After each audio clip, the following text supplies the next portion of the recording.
ندیم اپنی بوڑھی ساس کو عمرہ کروانے سعودی عرب لے گیا اور وہاں جا کر اس سے بھیک منگوانے لگا۔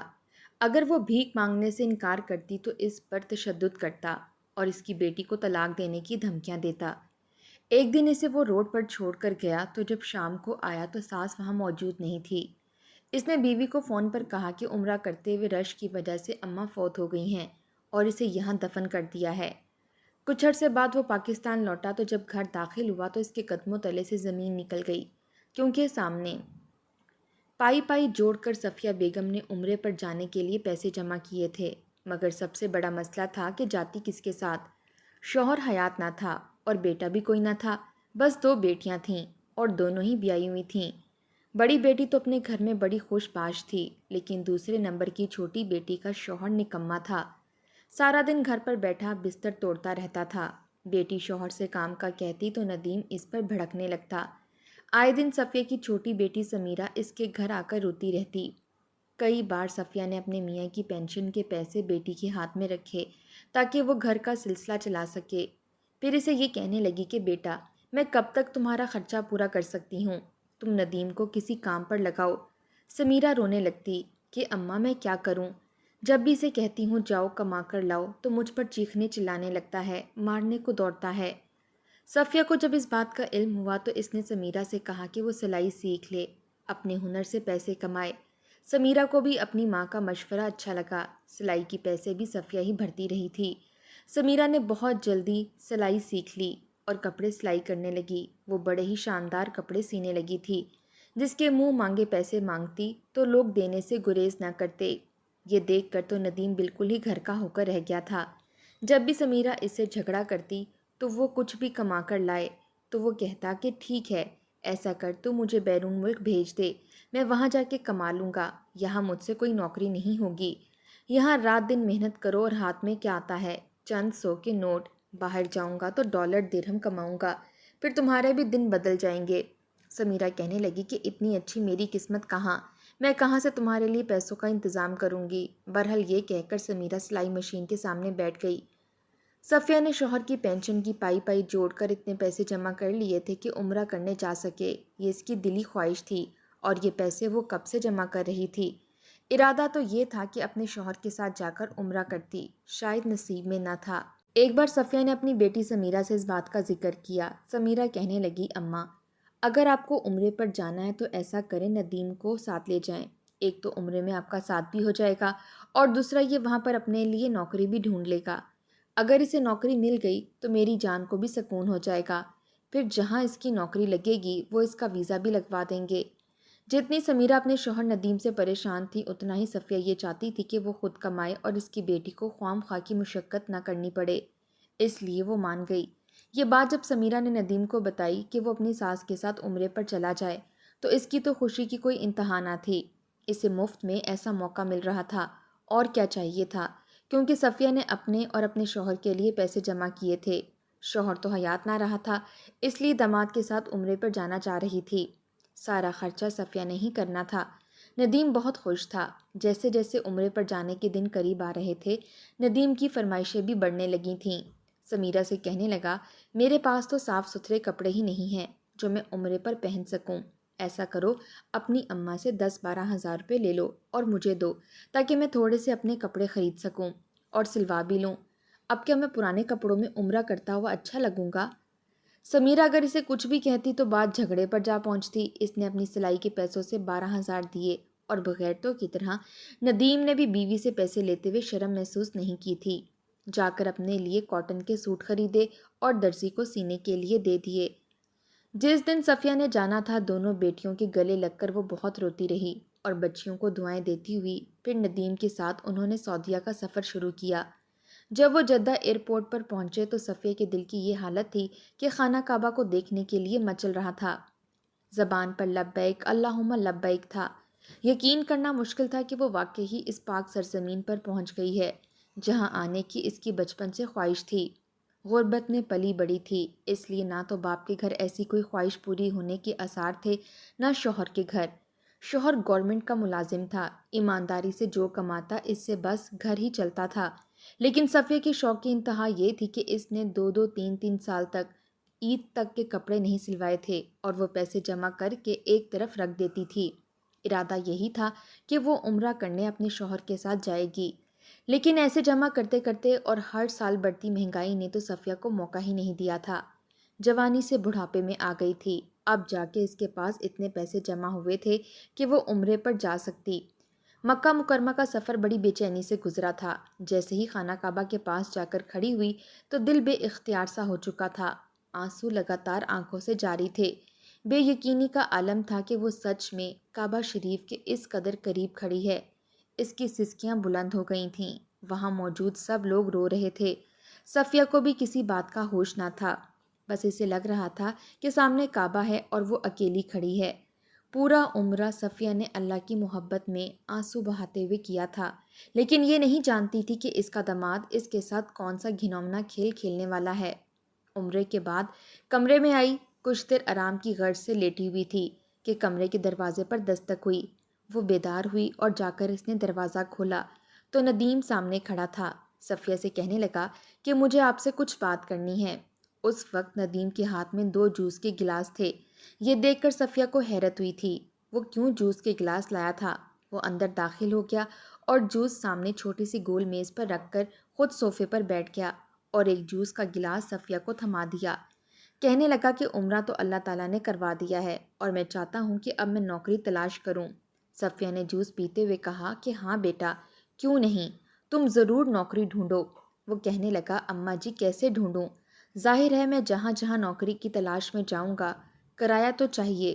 صفیہ اس کی بات سمجھ چکی تھی، اس لیے جوس کا گلاس ایک ہی گھونٹ میں خالی کیا، سائڈ ٹیبل کی دراز سے پرس نکالا اور کچھ نوٹ اسے پکڑا دیے۔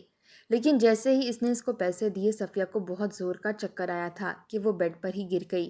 پھر اس کی آنکھیں بند ہوتی چلی گئیں، اسے تو کسی شے کا ہوش ہی نہیں رہا تھا۔ جب کچھ گھنٹوں کے بعد اسے ہوش آیا تو چکراتے ہوئے سر کو تھامے اٹھی، اپنے بیڈ پر بے سدھ لیٹی ہوئی تھی۔ کمرے پر نظر پڑی تو اس کا پورا سامان کھلا ہوا تھا، اس کا سر ابھی تک چکرا رہا تھا۔ اس نے اپنے سر کو پکڑا اور پھر سوچنے لگی تو سب کچھ یاد آ گیا۔ رات کو ندیم کا کمرے میں آنا، جوس کا گلاس پلانا، پھر اس کا بے ہوش ہو جانا، ایک جھماکے کے ساتھ سب یاد آیا تھا۔ جتنا کیش تھا اس کے سامان سے غائب تھا۔ جلدی سے کمرے سے باہر نکل کر ندیم کے کمرے میں آئی تو معلوم ہوا کہ کمرہ چھوڑ کر جا چکا ہے۔ یہ دیکھ کر تو صفیہ کی جان پر بن گئی تھی، کیونکہ اس کے پاس مزید رہنے کے لیے ہوٹل کے کمرے کا کرایہ تک نہ تھا۔ جو پیسہ تھا وہ ندیم لے کر جا چکا تھا۔ اس کا سر ابھی بھی چکرا رہا تھا، مگر اس کے باوجود وہ بکھلائی ہوئی کمرے سے نکلی اور باہر آ کر آس پاس ندیم کو ڈھونڈنے لگی۔ وہاں پر کئی لوگ تھے جو آ جا رہے تھے، مگر ان میں کہیں بھی ندیم موجود نہ تھا۔ اس کی حالت اس قدر خراب ہو گئی کہ وہیں بیٹھ کر رونے لگی۔ اسے روتا ہوا دیکھ کر عربی زبان میں آ کر کچھ عورتیں اور وہاں پر کام کرنے والی ملازمین باتیں کرنے لگے۔ وہ اردو میں انہیں اپنی پریشانی بتانے لگی، مگر وہ تو اس کی زبان سمجھ ہی نہیں پا رہے تھے۔ صفیہ پریشان ہو کر رہ چکی تھی۔ آج تک وہ اکیلی پاکستان میں ایک گاؤں سے دوسرے گاؤں نہیں گئی تھی۔ یہاں پر اپنے داماد کا سہارا لیے وہ ایک ملک سے دوسرے ملک آ چکی تھی۔ انجانے لوگ تھے، پرایا دیس تھا، یہاں پر وہ کس سے مدد مانگتی؟ اس کے پاس تو مزید کرائے کے پیسے بھی نہ تھے جو دے کر یہاں پر رہ سکتی۔ آج اس کا اس ہوٹل میں آخری دن تھا، مجبوراً اسے اپنا سامان پیک کرنا پڑا۔ ہوٹل والے سے ہوٹل سے نکال چکے تھے۔ وہ روتی ہوئی ہوٹل کے باہر آئی اور سیڑھیوں پر بیٹھ کر رونے لگی۔ وہ اپنے بیگ کو سینے سے لگائے ہوئے تھی، لوگوں کو آس پاس دیکھتی تو سمجھ نہیں آتا کہ کیا کرے۔ اس کے پاس رہنے کا کوئی ٹھکانہ موجود نہ تھا، نہ ہی موبائل تھا جو کسی طرح پاکستان کال کر کے اپنی بچیوں کو بتا سکتی۔ وہ سڑکوں پر مارے مارے پھرنے لگی، اپنے داماد کو ڈھونڈنے لگی، مگر داماد تو اس کے پیسے لے کر رفو چکر ہو چکا تھا۔ تو اس کا پلان تھا کہ وہ یہاں آ کر صفیہ کے سارے پیسے ہڑپ لے گا اور پھر کوئی اچھی نوکری ڈھونڈے گا، چاہے 2 نمبر کام ہی کیوں نہ کرنا پڑے، وہ کرے گا اور خوب پیسے کمائے گا۔ مگر اس جیسے نکمے انسان سے بھلا محنت ہوتی کہاں تھی؟ وہ صبح سے بھوکی تھی، اس کے پاس کھانے کو کچھ بھی موجود نہ تھا۔ چل چل کر جب تھک گئی تو سڑک کنارے ایک جانب ہو کر بیٹھ گئی۔ بھوک کے مارے اب مزید چلنے کی ہمت ہی نہ رہی تھی۔ دل ہی دل میں اپنے رب سے مدد مانگنے لگی کہ کاش ندیم اسے مل جائے۔ وہ جہاں بیٹھی تھی وہیں پر ایک فاسٹ فوڈ کی دکان تھی۔ اس نے جب ایک عورت کو بے سہارا بیٹھے روتے دیکھا تو کھانے پینے کی کچھ چیزیں لا کر صفیہ کو دے دیں اور عربی زبان میں سوال کرنے لگا۔ نہ صفیہ کو اس کے الفاظ سمجھ آتے تھے اور نہ ہی وہ اپنی بات اس نوجوان کو سمجھا سکتی تھی۔ خیر، وہ لڑکا صفیہ کو کھانا دے کر وہاں سے چلا گیا، جسے صفیہ نے پیٹ بھر کر کھایا اور ایک بار پھر اٹھ کر ندیم کو ڈھونڈنے لگی۔ رات ہو چکی تھی، ہر سو اندھیرا پھیل رہا تھا، مگر ندیم کی کوئی خبر نہ تھی۔ اسے رات سے خوف سا آنے لگا تھا، نہ جانے وہ یہ رات کہاں گزارتی۔ اب تو نیند بھی اس پر غالب آنے لگی تھی۔ وہ صبح سے رو رو کر ہلکان ہو چکی تھی، کچھ سمجھ نہیں آتی کہ کیا کرے۔ آخر یوں ہی سڑک کے ایک جانب دیوار سے ٹیک لگا کر بیٹھ گئی اور روتے ہوئے اپنے رب کو یاد کرنے لگی اور یہی دعا کرنے لگی کہ مجھے ندیم سے ملوا دے یا پھر پاکستان واپس جانے کا انتظام ہو جائے۔ وہ روتی ہوئی یوں ہی دیوار سے ٹیک لگائے سو چکی تھی۔ صبح اٹھی تو ایک بار پھر اپنے داماد کو ڈھونڈنے لگی۔ ایک ہفتہ تو یوں ہی گزر چکا تھا۔ وہ کھانے پینے کے لیے کسی دکان کے باہر جاتی اور ہاتھ کے اشارے سے بھوکے ہونے کا اشارہ کرتی تو وہ دکاندار لڑکا اسے کچھ نہ کچھ کھانے کو دے دیتا اور صفیہ دل ہی دل میں اسے دعائیں دیتی ہوئی واپس آ جایا کرتی۔ وہی ندیم پچھلے ایک ہفتے سے ساس کے دیے ہوئے پیسوں سے خوب عیش کر رہا تھا۔ پہلے تو جا کر اس شہر میں گھومنے لگا، پھر کچھ پیسے بچے تو اپنے ہوٹل کا کرایہ دیا۔ جب پیسے ختم ہونے لگے تو کوئی نوکری ڈھونڈنے لگا، مگر اسے کوئی نوکری بھی نہیں مل پا رہی تھی۔ نہ ہی اسے عربی زبان آتی تھی اور نہ ہی کوئی ہنر آتا تھا جسے استعمال کر کے وہ نوکری کر سکتا۔ بیچارے کو جب لگا کہ کام کرنا مشکل ہے تو وہیں سڑکوں پر مارا مارا پھرنے لگا اور وہاں آیا جہاں پر ایک بڑی سی سڑک پر کئی بچے قطار در قطار بیٹھے تھے۔ کسی کا بازو نہیں تھا تو کسی کی ٹانگ نہیں تھی، کسی کا دماغ چھوٹا تھا تو کوئی اندھا تھا۔ وہاں پر بیٹھے بچوں کو دیکھ کر ندیم جھرجھری لے کر رہ گیا۔ وہ کتنی دیر وہ ان معذور درد کے مارے بچوں کو دیکھتا رہا۔ وہاں سے بہت سے لوگ بھی گزر رہے تھے، خاص کر دوسرے ممالک کے آئے ہوئے لوگ۔ ان بچوں کو کچھ نہ کچھ بھیک کے نام پر ضرور دے رہے تھے۔ یہ منظر دیکھتے ہی ندیم کے دماغ میں ایک منصوبہ بننے لگا۔ اس کے چہرے پر ایک شیطانی مسکراہٹ آئی تھی۔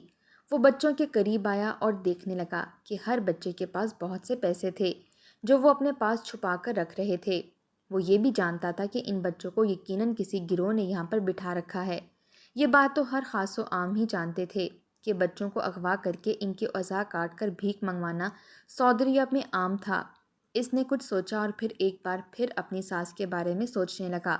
وہ بھاگا بھاگا واپس اس ہوٹل کی جانب آیا۔ وہ ابھی اسی ہوٹل کی جانب ہی آ رہا تھا کہ تبھی سے سڑک کے کنارے اپنی ساس بیٹھی ہوئی نظر آئی۔ ساس کا تو حلیہ ہی بگڑ چکا تھا۔ وہ اس کو چہرے سے نہیں بلکہ اس کے پاس موجود بیگ سے پہچان چکا تھا، کیونکہ اس بیگ پر اسی کا نام لکھا ہوا تھا۔ وہ جب پاکستان سے چلے تھے تو انہوں نے بیگوں پر سفید چٹ لگا کر نام لکھا تھا تاکہ بیگ گم نہ ہو سکے۔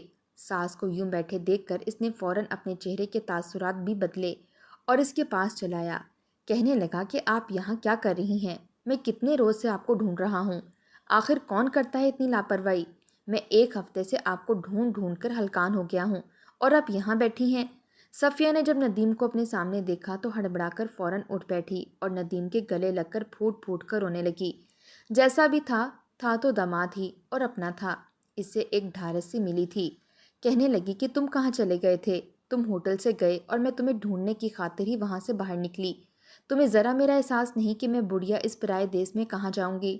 ندیم الٹا اپنی ساس کو ہی ڈانٹنے لگا کہ میں آپ کو ڈھونڈتا رہا اور اب آپ مجھے ڈھونڈنے کا ڈرامہ کر رہی تھیں۔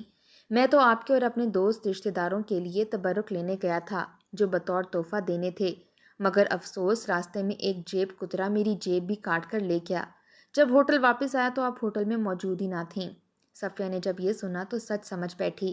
صدمے سے کہنے لگی کہ ان پیسوں سے ہی تو ہم نے واپس پاکستان جانا تھا۔ اب ہم واپس پاکستان کیسے جائیں گے؟ ہمارے پاس تو ایک پھوٹی کوڑی بھی نہیں رہی اور نہ ہی تمہیں کوئی کام ملا ہے۔ ندیم کہنے لگا کہ اگر آپ چاہیں تو ہم واپس پاکستان جا سکتے ہیں، لیکن بدلے میں آپ کو میرا کہا ماننا ہوگا۔ صفیہ حیرت سے اپنے داماد کو دیکھنے لگی۔ داماد فوراً اس کو ایک طرف لے گیا اور کہنے لگا کہ آپ کو یہاں بھیک مانگنی ہوگی، جیسے وہ بچے اور کچھ بوڑھی عورتیں مانگ رہی ہیں۔ اس کاروبار میں بڑا ہی فائدہ ہے۔ صفیہ نے جب داماد کے منہ سے یہ سنا تو اس کے پیروں کے نیچے سے زمین نکل گئی۔ وہ حیرانگی سے داماد کا چہرہ دیکھنے لگی اور کہنے لگی تم ہوش میں تو ہو؟ آخر کیا کہنا چاہ رہے ہو؟ میں اور بھیک مانگوں گی؟ صفیہ داماد کے ساتھ چلا کر بات کر رہی تھی، مگر ندیم نے اگلے ہی پل ایک زناٹے دار تھپڑ ساس کے منہ پر مار دیا اور کہنے لگا خبردار جو انکار کیا تو چپ چاپ جا اور جا کر کما کر لا، ورنہ اچھا نہیں ہوگا۔ صفیہ پہلے تو انکار کرتی رہی کہ میں کیسے بھیک مانگوں، مجھے تو یہ سب کرنا ہی نہیں آتا، ایسے کرنے سے بہتر ہے کہ میں مر ہی جاؤں۔ اتنا سننا تھا کہ ندیم فوراً ہر حد پار کرتے ہوئے ساس کا منہ دبوچ کر کہنے لگا، اگر تم نے میری بات نہ مانی تو میں یہاں سے چوری چکاری کر کے واپس پاکستان چلا جاؤں گا اور جا کر تمہاری ایک بیٹی کو طلاق دوں گا اور دوسری پر ایسے الزام لگاؤں گا کہ وہ بھی اپنے گھر میں خوش نہیں رہ سکے گی۔ تمہاری دونوں بیٹیاں برباد ہو جائیں گی اور تم یہاں تڑپ تڑپ کر الگ مر جاؤ گی۔ صفیہ نے جب یہ سنا تو اس کے رونگٹے کھڑے ہو چکے تھے۔ مجبوراً اسے اپنے داماد کی بات ماننا پڑی اور سڑکوں پر جا کر بھیک مانگنے لگی۔ وہ سڑکوں پر بھیک مانگ رہی تھی مگر کوئی بھی اسے پیسے نہیں دے رہا تھا کیونکہ وہ ایک صحیح سلامت خاتون تھیں۔ لوگ تو معذور اور بے سہارا لوگوں کو ہی پیسے دیا کرتے تھے۔ جب ندیم نے دیکھا کہ اس کو کوئی بھی بھیک نہیں دے رہا تو وہ حیوانیت پر اتر آیا۔ اس نے اس رات اپنی ساس کو ایک سنسان علاقے میں لے جا کر مارنا شروع کر دیا۔ اس نے اپنی ساس کا ہاتھ توڑ دیا اور پاؤں پر اس قدر مارا کہ پاؤں کی ہڈی ٹوٹ کر لٹکنے لگی۔ بیچاری صفیہ کو لگا تھا کہ آج اس کا اس دنیا میں آخری دن ہے۔ وہ داماد کے پاؤں پڑ گئی، بھیک مانگنے لگی کہ مجھے مت مارو، میں مر جاؤں گی، میں اتنا درد برداشت نہیں کر سکتی۔ مگر داماد کو اس پر بھی رحم نہ آیا۔ بیچاری صفیہ ہاتھ اور پاؤں توڑوا کر اب بھی وہیں زمین پر گری پڑی تھی۔ صبح ہوئی تو صفاک دل ندیم اسے سڑک کنارے چھوڑ آیا۔ اس کی غیر حالت دیکھ کر لوگ اسے پیسے دینے لگے۔ ندیم کی خوشی کی کوئی انتہا نہیں رہی تھی۔ ایک روز پاکستان سے سمیرہ کی کال آئی اور صفیہ سے بات کرنے کی ضد کرنے لگی۔ ندیم کئی روز سے ٹالتا رہا، پھر ایک روز فون پر بات کرتے ہوئے کہنے لگا کہ تمہاری ماں کو ہارٹ اٹیک آیا ہے، وہ مر گئی ہے، اس لیے میں نے یہیں دفنا دیا ہے۔ تمہاری ماں بڑی ہی خوش قسمت ہے جو یہاں مر گئی۔ سمیرہ پر تو قیامت ٹوٹ پڑی تھی۔ دونوں بہنیں روتی بلکتی رہیں۔ ہر سو خبر عام ہو گئی کہ صفیہ بھی عمرہ کرنے گئیں اور وہیں اللہ کو پیاری ہو گئی۔ کئی روز یوں ہی گزر گئے اور ندیم کما کر خوش ہو رہا تھا۔ ایک روز وہی فاسٹ فوڈ والا لڑکا صفیہ کے قریب آیا۔ جب وہ پیسے دینے لگا تو اس کی حالت دیکھ کر اسے شدید افسوس ہوا۔ وہ فوراً صفیہ کو اٹھا کر اپنے گھر لے گیا اور اس کا علاج کروایا۔ صفیہ نے اس لڑکے کو دیکھا تو آنکھوں میں آنسو آ گئے۔ وہ عربی لڑکا بڑا ہی نیک تھا۔ اس کی بیوی اور ماں نے صفیہ کا بہت خیال رکھا۔ ایک روز وہ عربی لڑکا وہاں پر مقیم ایک پاکستانی کو لے آیا جو عربی اور اردو بخوبی جانتا تھا۔ صفیہ نے اپنی ساری حالات زندگی اسے بتائی اور اس نے وہ ساری داستان اس لڑکے کو سنائی، جسے سن کر وہ عربی لڑکا اور اس کی ماں اور بیوی بھی رونے لگے اور اس کے داماد کو لعن طعن کرنے لگے۔ وہ شخص کہنے لگا کہ بڑی بی آپ فکر مت کریں، میں آپ کو واپس پاکستان ضرور بھجوا دوں گا۔ اس نے صفیہ کو اچھی خاصی رقم دی اور پھر وہ پاکستانی شخص اور اس لڑکے نے مل کر صفیہ کا بھرپور علاج کروانے کے بعد واپس پاکستان بھیج دیا۔ وہیں ندیم کئی ہفتوں سے ساس کو ڈھونڈ رہا تھا۔ نہ جانے اچانک ساس کہاں گم ہو گئی تھی۔ دل ہی دل میں ساس کو برا بھلا کہتا کہ ہو نہ ہو بڑھیا اتنی کمائی کر کے کہیں بھاگ گئی ہوگی تاکہ اکیلے ہی بھیک مانگ کر عیش کر سکے۔ وہ مجبوراً چھوٹی موٹی چوریاں کرنے لگا۔ صفیہ جب پاکستان پہنچی اور گھر آئی تو بیٹیاں ان سے لپٹ کر روتی رہیں۔ بیٹیاں تو ماں کو دیکھ کر حیران تھیں، کہنے لگیں کہ ندیم نے تو کہا تھا کہ آپ وفات پا چکی ہیں۔ صفیہ نے ساری حقیقت اپنی بیٹیوں کو بتا دی۔ کچھ ماہ یوں ہی گزر گئے۔ ایک روز جب ندیم کے پاس کوئی کام نہ رہا اور سعودیہ کے لوگ اسے چوری چکاری کے الزام میں اندر کروانے پر تل گئے تو اس کی جان پر بن آئی تھی۔ وہ پاکستان واپس چلا آیا۔ جب گھر آیا تو کیا دیکھا کہ اس کی ساس اس کی بیوی کے ساتھ بیٹھی ہے۔ ساس کو وہاں دیکھ کر اس کے ہوش اڑ گئے تھے۔ بیوی نے اس روز اپنے شوہر کو پہلی مرتبہ تھپڑ مارا تھا اور اسے باتیں سنانے لگیں۔ دھکے دے کر گھر سے نکال دیا۔ فوراً پولیس کو کال کر کے بلوایا گیا اور ندیم کو پولیس کے حوالے کر دیا گیا اور اس کے بعد خلا کا مطالبہ بھی کر لیا۔ ندیم ہاتھ جوڑ کر معافی مانگتا رہا مگر سمیرہ نے ذرا بھی لحاظ نہ کیا۔ دونوں ماں بیٹی نے ندیم کو پولیس کے حوالے کر دیا تھا۔